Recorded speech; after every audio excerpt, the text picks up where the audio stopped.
problem will never explain that. Our school system is so fake.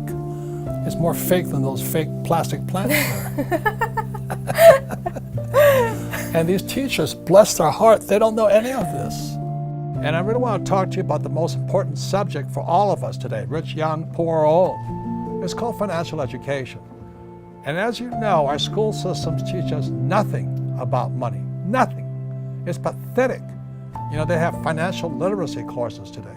Well, that's not financial education. You know, it's really pathetic. And what's happening for most people today is, you know, they follow that age-old mantra, go to school. What do you learn about money in school? Nothing. Get a job. Well, jobs are disappearing. Not only that, is that with artificial intelligence and G5 coming, more jobs are going to get wiped out. Plus, with driverless cars, more jobs are getting wiped out. So why would you go to school to get a job? Then work hard for money, but pay taxes. Taxes are going to keep going up, sports fans.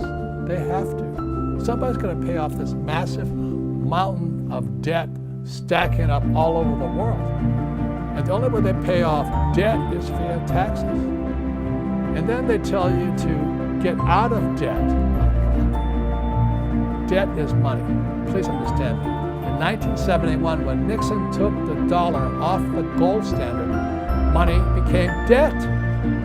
So the rich know how to use debt to get rich. But we use debt as money. And other guys will tell you get out of debt. Well, you choose. The rich use debt to get rich, and the poor and middle class get wiped out because they're in debt. That's because of the lack of financial education. And I tell you to invest for the long term in a well-diversified portfolio of stocks, bonds, mutual funds, and ETFs. The key word in there is invest for the long term. Why would you invest for the long term when they're printing trillions of dollars and zero interest rate policy? They're paying you nothing for your money. And you're going to hold for the long term, and you got HFT, high frequency trading. You know, they can trade 1,000 pieces of stock in a second, and you don't have a prayer. You're trading against a machine, a robot. So all this financial advice people are giving out there is a recipe for disaster. Yeah. The first way you understand risk is you look in the mirror. It's who's looking back at you.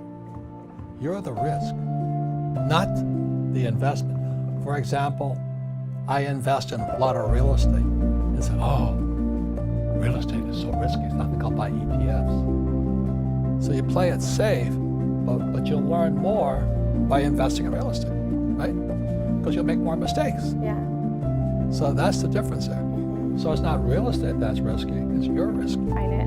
And you look at all the pensions of the school teachers, firefighters, and all the guys with 401ks, they're all bankrupt because Wall Street stole their money from them.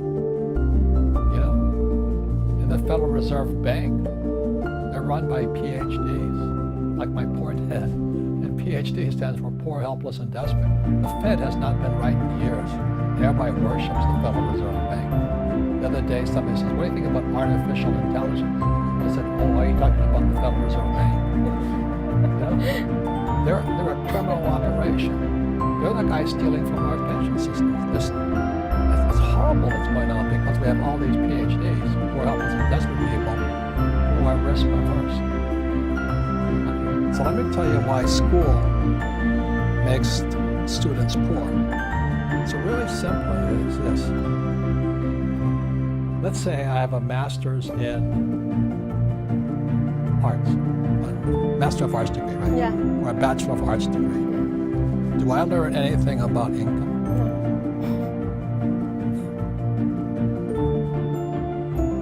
What about Greek mythology?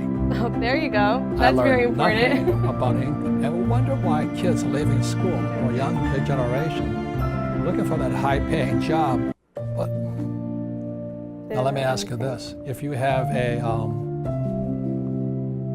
degree in technology, do you learn anything about assets? Never. So you could be a techie and you know nothing about this. Yeah. You could be a techie and know nothing about this. You see, when a banker looks at your financial statement, they're looking at the mirror. So the reason the cash flow game is such an important game, it teaches you what is important to your banker or for a capitalist or for an entrepreneur. Is that an entrepreneur's got to know how to increase their income. And an entrepreneur's got to know how to create assets. If you don't know those two things, you should not be an entrepreneur. You should be an employee.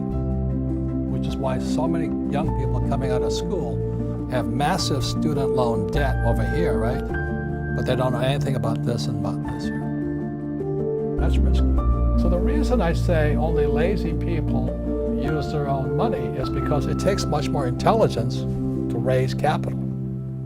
And so I've never been able, ever since my rich dad was a little boy, my rich dad forbade me from ever saying I can't afford it. He says, figure out how you can afford it. How can you do something? Figure out how you can do something. So over my lifetime, most of the projects I've started, I've never had any money. I like not having money because it forces me to think. I get creative. I have to educate myself. I have to talk to rich guys. How'd you do this? How'd you do that?